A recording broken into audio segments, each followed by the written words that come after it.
이 새롭게 발표된 대선 후보 여론조사 내용 좀 살펴보겠습니다. 먼저 리얼미터가 실시한 여론조사 결과인데요.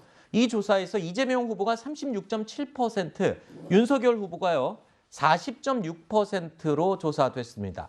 심상정 후보는 2%, 그리고 안철수 후보는 12.9% 지지율로 나타났습니다. 자, 이재명, 윤석열 두 후보의 격차는 3.9%포인트로 나타났습니다. 지난 조사와 비교를 해보면 이재명 후보는 3.4%포인트 하락했고 윤석열 후보는 6.5%포인트 상승했습니다. 안철수 후보도 1.8%포인트 올랐습니다.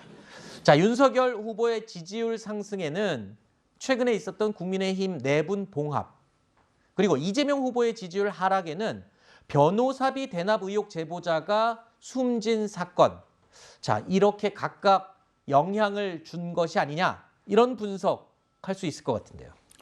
그런데 이제 이재명 후보 같은 경우에는 변호사비 그 대납 의혹의 당사자가 이제 숨진 게 과연 영향을 줬을까 이렇게 생각을 해보면 사실 그분은 그러니까 대장동 비리 관련한 분들은 스스로 극단적 선택을 한 분들이에요.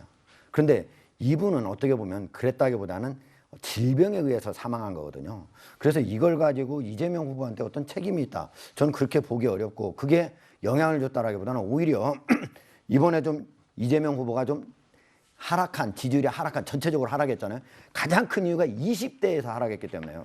네. 그러니까 윤석열 후보는 거기에서 무려 47.4%까지 20대 지지율이 나왔는데 그게 절반도 안 되는 21.8%가 오히려 내려갔거든요. 그런 것 때문에 오히려 이게 전체적으로 4% 정도 이렇게 뒤지게 되는 결과가 나온 것이지, 변호사 대납 의혹 때문에 그 사람이 숨져서 됐다, 저는 그렇게 보지는 않습니다. 알겠습니다.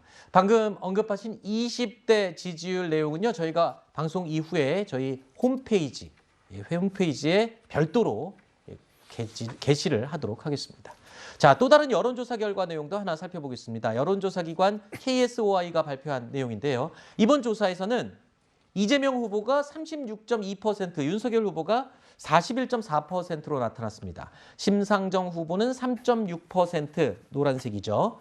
안철수 후보는 9.6%의 지지율을 나타냈습니다. 눈에 띄는 점은 같은 기관에서 실시한 지난주 여론조사 내용과 비교를 했을 때 윤석열 후보는 6.2%포인트가 보시는 것처럼 빨간 줄 올라갔죠. 최근 상승세를 보였던 안철수 후보가 밑에 주황색으로 보이는 이 부분입니다. 5.5%포인트 하락한 것을 볼 수 있습니다.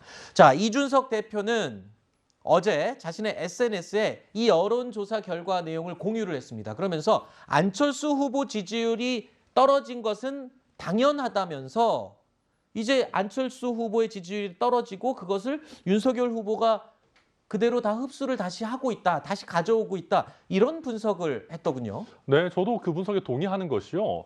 안철수 후보가 어떤 주체적인 행동을 해서 지지율을 얻었다라고 보기는 좀 어려운 부분들이 있습니다.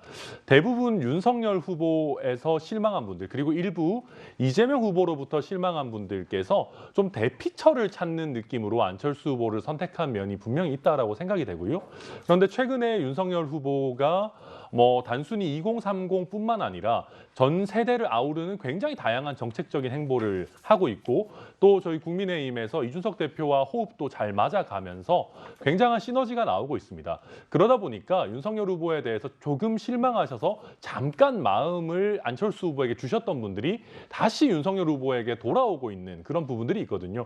특히나 정권 교체를 열망하시는 분들 입장에서는 아무래도 제1야당에 힘을 또 실어줘야 된다라는 그런 부분들이 갈수록 더 커질 수 있기 때문에 이준석 대표 입장에서는 앞으로 윤석열 후보의 상승세, 그리고 안철수 후보의 하락세가 이어질 거다, 이렇게 전망하고 있는 걸로 이해가 됩니다. 네. 자, 이재명, 윤석열 이 두 후보가 치열한 네거티브 공방을 벌이고 있는 상황에서 안철수 후보는요, 최근 들어서 현장 중심의 행보에 집중하고 있다, 이런 평가를 받고 있기도 합니다. 안철수 후보는 온라인 중고 거래 장터를 벤치마킹해서 유기견 봉사, 아이 돌봄, 현장 일꾼으로 최근에 변신하고 있습니다. 이번에는 1일 아르바이트생으로 변신을 했는데 저희가 영상으로 짧게 준비했습니다. 함께 보시죠.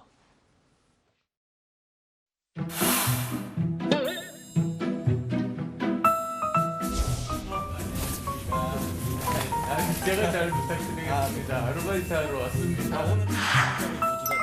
맛은 당연히 기본이지만 어느 정도 이제 아무 키나 눌러도 나와요. 네네네 아무 키나 누르셔도 됩니다. 예. 그다음에 이제 딱 고객님을 만나셨을 때 고객님이 이제 카드를 건네주시면 여기 기계에서 금액이 얼마인지 찍어주시면 어느 금액인지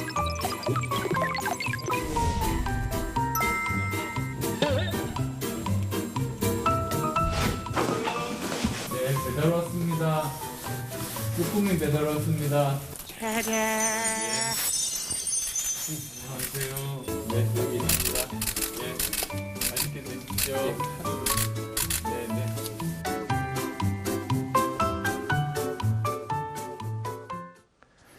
자, 그리고 최근에 지지율 저조로 선거운동 전면 중단이라는 초강수를 뒀던 후보죠. 심상정 정의당 대선 후보가 어제 오전에 예고 없이 이 광주 아파트 붕괴 사고 현장을 찾았습니다.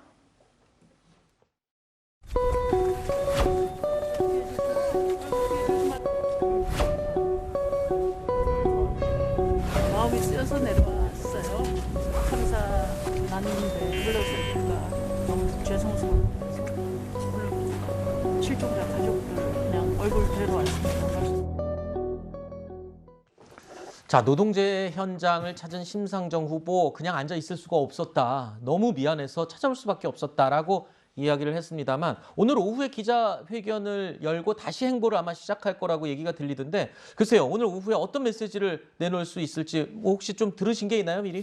그러니까 13일부터 이제 선거운동을 중단했으니까 오늘 어제부터 갔다 오기 시작했으니까 지금 이제 3일 지난 건데 오늘 오후 1시 30분에 기자회견을 통해서 좀 직접적으로 다시 선거운동을 시작하면서 얘기를 한다는데 가장 큰 이제 그거는 진보 정치를 어떻게 쇄신해 나갈 것인가. 이게 왜냐하면 이번 대선 같은 경우에 심상정 후보가 계속적으로 3%도 안 되는 경우가 많았거든요. 네. 그럼 우리 진보 정치가 과연 3%도 안 되는 지지율로 과연 대한민국을 개혁해 나갈 수 있을 거냐. 이게 가장 큰 고민거리거든요.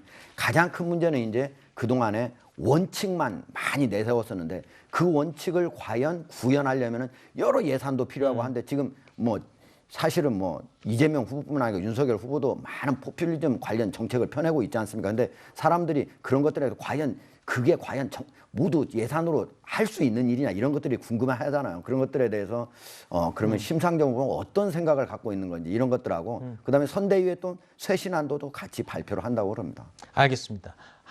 1시 반이면은 이제 얼마 남지 않았습니다. 잠시 후에 1시 40분이요. 1시 40분에 알겠습니다. 저희 뉴스 끝나고 곧장 확인해 보시면 되겠네요.